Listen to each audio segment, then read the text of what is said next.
Nilabas na ang mga pampaswerte mga idol dito sa Game 6. Mas matinding bakbakan, pisikalan mga idol, napamura pa itong si Tyrese Haliburton. Pre-game mga idol, handa na si Tyrese Haliburton na paglamayan ng New York Knicks sa kanilang home court.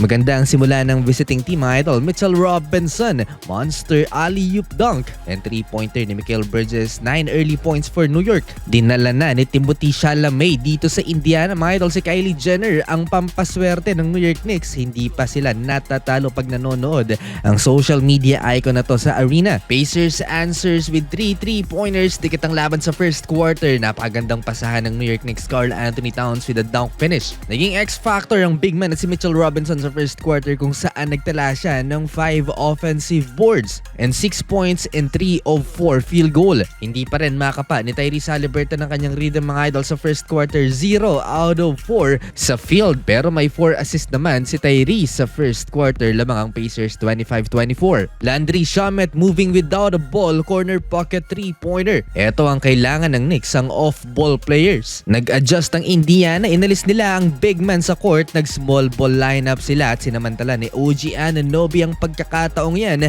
Dinumina niya ang pintura mga idol, 6 straight points for the former NBA champ. Mas maliit na lineup ng Indiana Pacers, mas magandang pressure ang nabibigay sa kanilang depensa. Tulad nito mga idol, nag-commit ng 24-second shot clock violation ng New York. And finally, Tyrese Haliburton, his first field goal, 3-pointer, wide open. Nari-injured naman ni Karl Anthony Towns ang kanyang kaliwang tuhod mga idol. Namilipit sa sakit pero pinilit pa ring maglaro ni Cat. Pinangunahan ni OG Anunoby ang New York Knicks sa first half with 14 points.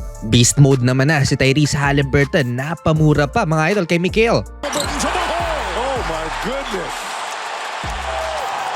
Better shooting dito sa second quarter for Tyrese mga idol. Lamang ang Indiana Pacers 58-54. OG Anunoby fade away to beat the clock. 4-point Pacers lead. Nasa pakpa niya si Tyrese mga idol papatapos ang first half. Second half mukhang matutuloy na ang funeral ng New York Knicks mga idol dito sa Gainbridge Fieldhouse dahil umabot na ng double digit ng lamang ng Indiana. Consistent dito sa Game 6 si Pascal Siakam, 20 points and counting na mga idol. Pero ang pinalakpakan at tinayuan pa ng crowd, walang iba kundi itong si Thomas Bryant na nagpakitang gilas kay Caitlin Clark mga idol at nagpaulan lang naman ng tres.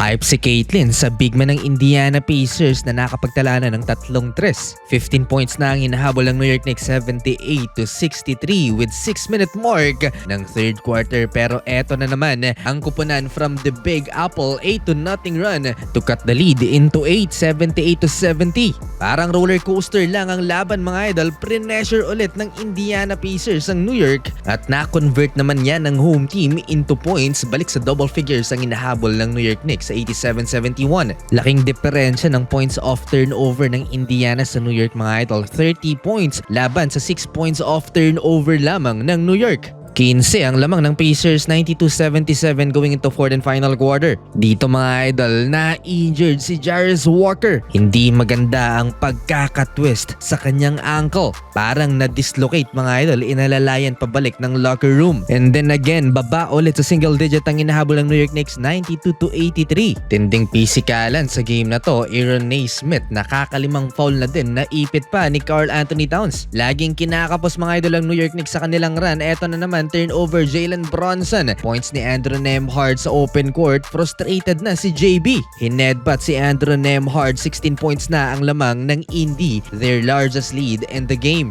Lagi na lang naka-drop defense itong si Karl Anthony Towns pag umaatake si Tyrese. May nag-night-night na sa bench ng Indiana Pacers. Palapit na ng palapit ang paglilibing dito sa New York Knicks mga idol habang nauubos ang oras. 113-94 last 4 minutes. Lupit ni Andrew Nembhard, 6 steals lang naman. And how about the former Knick Obi Toppin mga idol, 16 points off the bench. Galing din ng in-game adjustment ni Coach Rick Carlisle. Pinaglaro lamang niya ng 7 minutes si Benedict Mathurin. In-entertain pa ni Tyrese Haliburton at Obi Toppin ang crowd.